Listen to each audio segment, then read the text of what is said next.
Don't fish here. After dark. Think it's just a shadow dock, and you can't get out. Under the pale, heavy sky, 3 men rowed out to the center of a lake that locals had warned them against. Tom, Leo, and Jack dismissed the tales, dismissing them as nothing more than village superstitions. They knew there'd be no one else out here, not with all the stories of restless spirits and strange apparitions. But that was why they came, for the thrill, the challenge.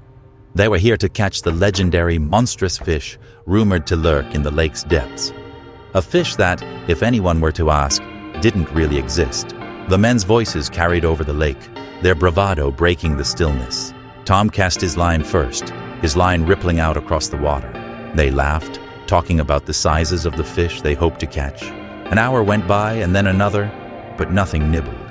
Leo yawned, leaning back in the boat as he lazily reeled in his line, talking about heading back. Just then, Tom felt the line in his hands go taut, vibrating with a life of its own. He glanced at the others with a wild grin and held on, ready to fight the monster of the lake.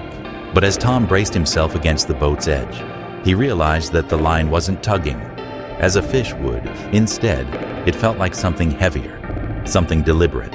The pull wasn't erratic but steady and strangely rhythmic.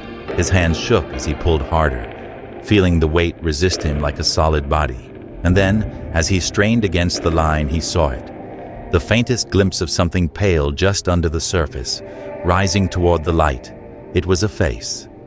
He recoiled, letting go of the line instantly. The reel spun with a terrible speed, and the boat rocked from the sudden release.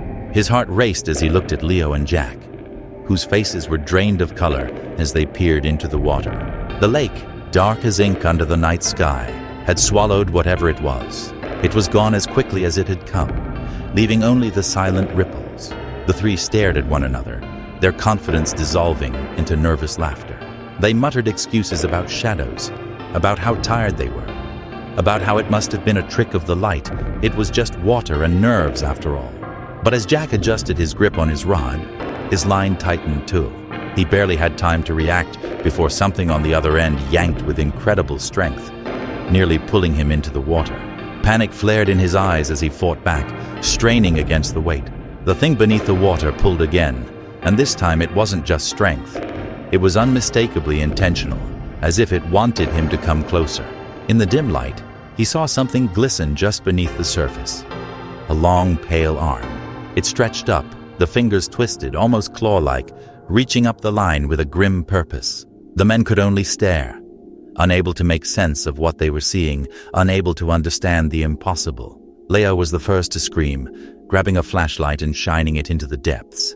The beam hit the surface, illuminating the arm in ghastly detail, the flesh damp and sickly. The fingers moved, curling tightly around Jack's line before slowly, steadily sinking back down, the line slipping from its grasp. The thing vanished into the dock, leaving the water still once more. Breathless and drenched in sweat, Jack released the rod, letting it fall into the boat as if it might somehow hold him back from the shore. Leo grabbed an oar and started rowing, muttering, "We have to go back. We shouldn't be here." Tom, still reeling from the encounter, stared into the water. What was that?" he whispered. But before anyone could answer, a soft splash came from the side of the boat. Then another and another. They turned, their eyes widening as they realized what was happening. The lake was filled with faces. The drifter hesitated, his hand trembling as it reached for the handle. Behind him, the train groaned, its walls closing in as the whispers turned to screams.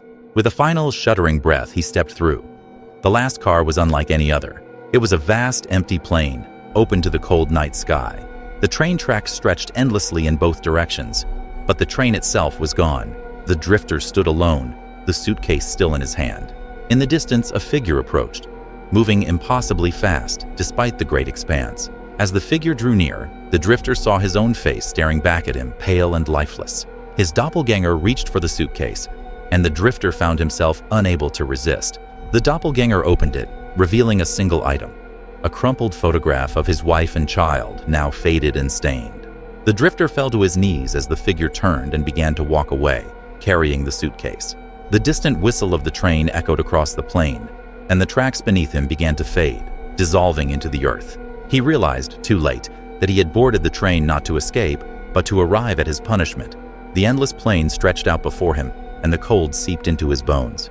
Somewhere in the darkness, the train's whistle sounded again, but it would not return for him. Don't miss what happens next. Subscribe now.